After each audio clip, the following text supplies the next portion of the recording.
আজকের করা এই সুন্দর কেকটি চলে গিয়েছিল আমাদের পেজের টপ অ্যাক্টিভ মেম্বারের কাছে। এখানে আমি এক পাউন্ডের বেস নিয়ে নিয়েছিলাম চকলেট ফ্লেভারের। এরপর কেকটাকে 3টা স্লাইসে কেটে নিচ্ছিলাম। দেখতেই পাচ্ছেন কেকটা কত বেশি সফট ছিল। এরপর আমি সুন্দর করে কেকটাকে অ্যাসেম্বল করে নিচ্ছিলাম। রেগুলার যেভাবে চকলেট কেক আমি করে থাকি ঠিক ওইরকম। প্রথম স্লাইস দিয়ে, এরপরে সুগার সিরাপ, চকলেট গানাশ দিয়ে, এরপর চকলেট ক্রিম দিয়ে কেকটাকে সুন্দর করে অ্যাসেম্বল করে নিচ্ছিলাম। আর আমাদের চকলেট ক্রিমগুলো কিন্তু একদম চকলেট দিয়েই তৈরি করা হয়। যেটা ইউজ করি আমি সেটা দিয়েই আমি এই চকলেট ক্রিমটি তৈরি করে নিই। কোনো প্রকার কোকো পাউডার ইউজ করি না এই ক্রিমের মধ্যে, তাই আমার এই চকলেট কেকটা খেতে কিন্তু অনেক বেশি মজা হয়। এর মাঝে একটা কথা বলে নিই, আমি কিন্তু যে কোনো সময় অ্যাক্টিভ মেম্বার সিলেক্ট করে নিতে পারি, তাই আপনারা চেষ্টা করবেন অবশ্যই পেজে সবসময় অ্যাক্টিভ থাকতে, সবসময় পেজের পোস্টগুলোতে লাইক কমেন্ট শেয়ার করতে। আর পেজের পোস্টগুলো কিন্তু অবশ্যই শেয়ার করতে হবে, তা না হলে অ্যাক্টিভ মেম্বার সিলেকশন থেকে আপনারা বাদ যাবেন।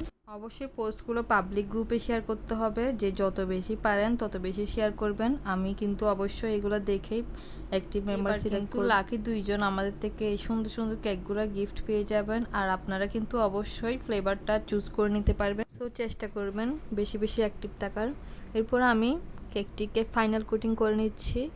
যাদের ফাইনাল ফিনিশিং খুব বেশি ভালো হয় না, তারা কিন্তু চাইলে পাইপিং ব্যাগের মধ্যে ক্রিম ভরে এরপরে সাইডে সুন্দর করে ক্রিমগুলো লাগিয়ে নিয়ে এরপর ফিনিশিংটা করে নিতে পারেন। এতে করে ফিনিশিং করা খুব ইজি হয়। কেকটার রিভিউ কিন্তু আমি ইতিমধ্যেই পেজে শেয়ার করে দিয়েছি। আপুটা কিন্তু খুব সুন্দর একটা রিভিউ দিয়েছিল। ওনাদের কেকের ফ্লেভার প্লাস ডিজাইন দুইটাই কিন্তু খুব বেশি ভালো লেগেছে। এরকম সুন্দর সুন্দর রিভিউ পেতে আসলে কার না ভালো লাগে। রিভিউ পেয়ে আমার আসলে অনেক বেশি ভালো লেগেছিল। সুন্দর রিভিউ পাওয়ার পর আসলে কেকের কাজগুলো করে যতটা ক্লান্ত মনে হয়, রিভিউগুলো পেয়ে আসলে অনেক বেশি খুশি হয়ে যায়। আমরা সবসময় ওয়েট করে থাকি কখন পেজে এই কেকের রিভিউগুলো আসবে। এরপর কেকটাকে ফাইনাল ফিনিশিং করে উপরে চকলেট গানাশের ড্রিপিং দিয়ে দিচ্ছি। চকলেট কেকগুলোতে আসলে এই চকলেট গানাশের ড্রিপিংটা দেখতে যত বেশি ভালো লাগে, খেতেও কিন্তু অনেক বেশি মজা লাগে। এরপর চকলেট গানাশ দিয়ে এটা সেট হওয়ার পর আমি এখানে 6P একটি নজলের সাহায্যে কয়েকটা ডিজাইন করে নিচ্ছি। ডিজাইনগুলো শুধুমাত্র কেকের এক সাইড দিয়ে করে নিচ্ছি। এরপর এখানে কিছু চকলেট টপার ইউজ করব, যেগুলো আমি ডার্ক চকলেট দিয়ে তৈরি করেছি। চকলেট কেকের চকলেট টপার ইউজ করলেও কিন্তু কেকের লুকটা অনেক বেশি চেঞ্জ হয়ে যায়। বাচ্চারা কিন্তু এই চকলেট টপারগুলো পেয়ে অনেক বেশি খুশি হয়ে যায়।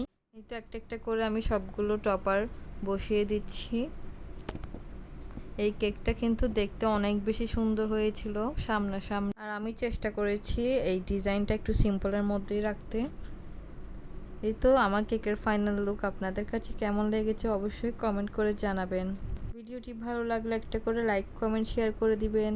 আল্লাহ হাফেজ।